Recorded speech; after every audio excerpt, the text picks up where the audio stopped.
Welcome to our channel. Today we how to reset your Quora password step by step clearly. To reset your Quora password, begin by opening your web browser. Type in the Quora website address and press enter. On the Quora homepage, look for the login button in the top right corner and click it. Once you see the login screen, locate the Forgot Password link below the password entry field. Click on the Forgot Password link to proceed. You will be redirected to a new page asking for your email address. Enter the email address associated with your Quora account in the provided field.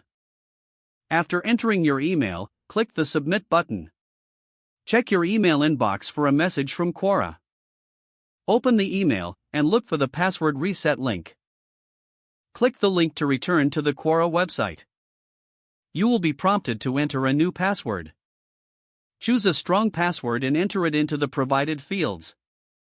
Make sure to confirm your new password by typing it again.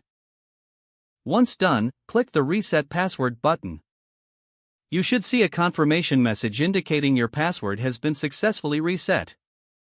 Now, you can return to the login page and enter your new password. Finally, log into your Quora account using your email and the new password you just created.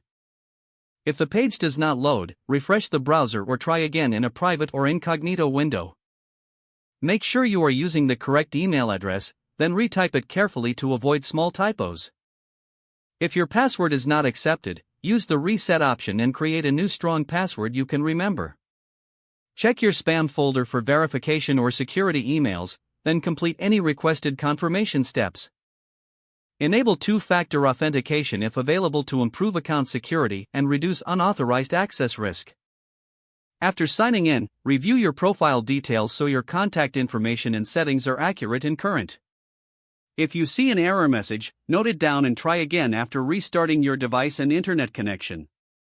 Log out when you finish, especially on shared devices, to keep your account and payment information secure. If the page does not load, refresh the browser or try again in a private or incognito window. Make sure you are using the correct email address, then retype it carefully to avoid small typos. Don't forget to like this video and subscribe to our channel for more step-by-step tech guides.